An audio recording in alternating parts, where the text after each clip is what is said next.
Last August, my son Leo handed me a computer and said, "Here. I filled out as much as I could on my own, but you need to do the rest to give me permission." Permission for what? I said. "I'm trying out for America's Got Talent." What I had not known, at that point, that my 11-year-old had been obsessed with watching YouTube videos of past performers. Only that had taken up ukulele at his summer camp and seemed to like it. "What are you going to perform?" "No idea," he said. "But he'll figure it out." 4 months later, early in the morning on December 17, 2017, we arrived at the Javits Center for his audition.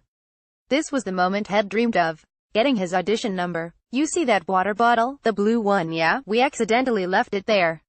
I hope it's found a nice new home. See that flag? The American one, yeah?" At the time of this photo, everyone was talking about how Trump wanted to fire Mueller, which would have plunged us into a constitutional crisis.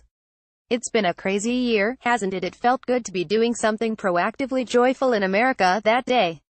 America's got talent, but it also has an entire generation of young adults who face shaky economic futures. We still have no paid maternity leave, no paid parental leave, no subsidized daycare, no universal health care. Buying a home has become increasingly out of reach for so many, particularly those saddled with student debt.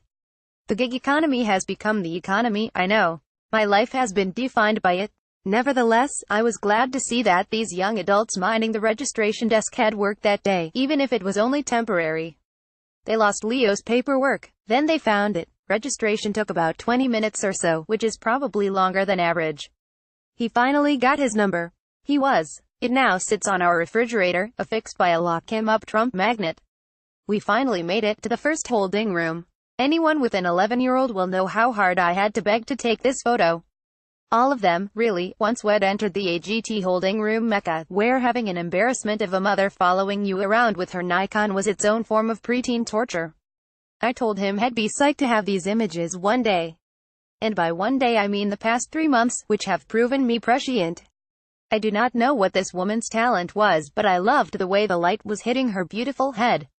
This was just a small corner of the giant room. A wide shot of other contestants filling out more paperwork. Leo spent time practicing his song, "Can't Help Falling in Love," made famous by Elvis Presley in the film Blue Hawaii. About a month and a half before the audition, I bought him this new ukulele, the one with the amp input, for Hanukkah.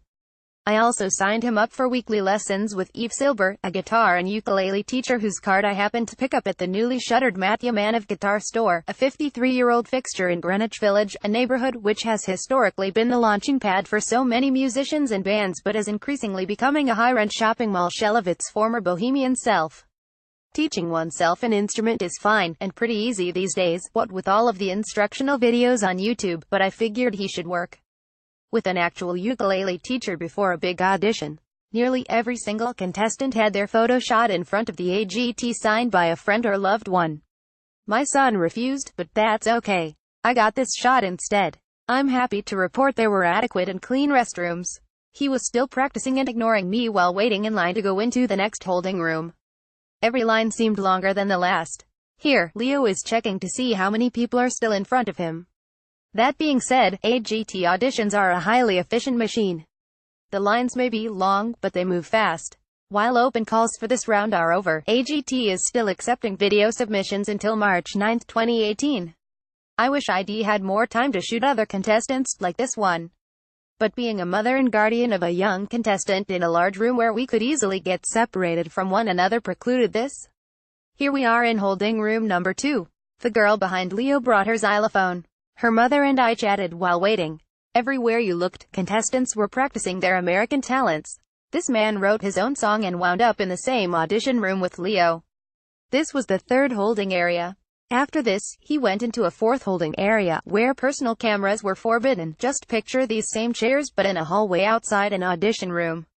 After that, my son and around 20 other contestants were led into a large audition room, where a young woman behind a computer called up one contestant at a time to perform.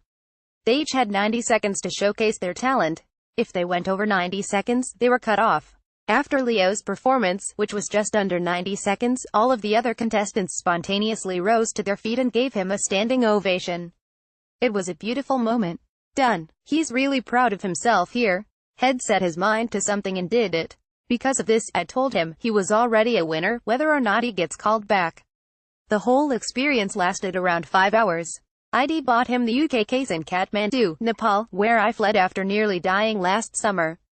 Remembering that hideous moment made me choke up. ID nearly missed this milestone in my child's life, and so many others to come. My $2,314.20 monthly Cobra health insurance premiums have decimated my retirement savings, but at least I was alive to see this day. So we'll eat cat food in my dotage. God bless America. In a few weeks, Leo will find out if he's made it to the next round. But again, whatever happens from here on in is immaterial. He now has a foundation of understanding that if you set your mind to something, you can achieve it. At least America has still got that.